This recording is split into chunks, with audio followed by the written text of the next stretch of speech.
అభివృద్ధి సంక్షేమమే ప్రజా ప్రభుత్వ లక్ష్యమని రైజింగ్ 2047 విజన్తో రాష్ట్రాన్ని దేశంలో అగ్రగామిగా నిలబెడతామని ప్రభుత్వ విప్ ఎన్ఎం శ్రీనివాసరెడ్డి అన్నారు. 80వ స్వాతంత్ర దినోత్సవాన్ని పురస్కరించుకొని శనివారం జిల్లా కేంద్రంలోని డాక్టర్ బిఆర్ అంబేద్కర్ క్రీడా ప్రాంగణంలో నిర్వహించిన స్వాతంత్ర దినోత్సవ వేడుకల్లో ప్రభుత్వ విప్ ఎన్ఎం శ్రీనివాసరెడ్డి ముఖ్య అతిథిగా విచ్చేసి జాతీయ పతాకాన్ని ఆవిష్కరించి జిల్లా ప్రజలను ఉద్దేశించి ప్రసంగించారు.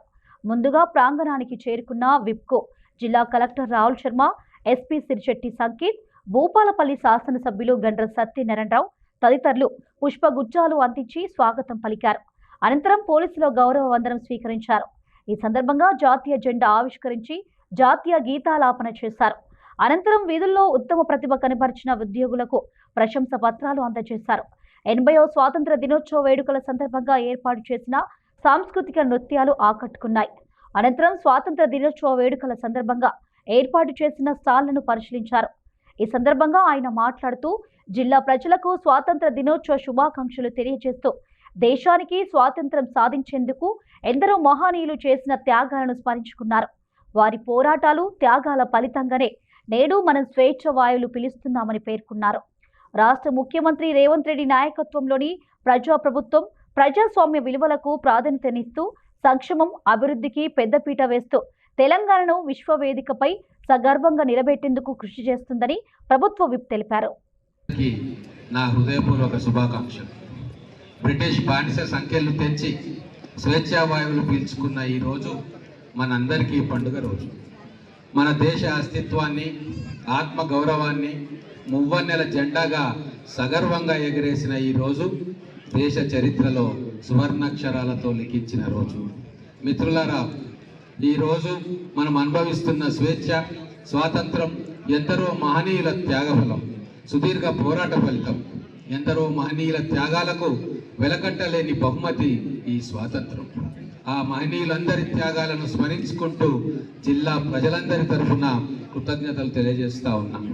రాష్ట్ర ముఖ్యమంత్రి శ్రీ రేవంత్ రెడ్డి గారి నాయకత్వంలో ఏర్పడిన ప్రజాప్రభుత్వం స్వేచ్ఛకు ప్రాధాన్యతనిస్తూ, ప్రజాస్వామ్య విలువలను గౌరవిస్తూ, సంక్షేమానికి పెద్దపీట వేస్తూ విశ్వవేదికపై తెలంగాణను సగర్వంగా నిలిపేందుకు శక్తివంచన లేకుండా కృషి చేస్తున్నామని చెప్పడానికి చాలా సంతోషంగా ఉంది. భూభారతి, భూ సమస్యల శాశ్వత పరిష్కారానికి భూభారతి చట్టాన్ని తెచ్చాం.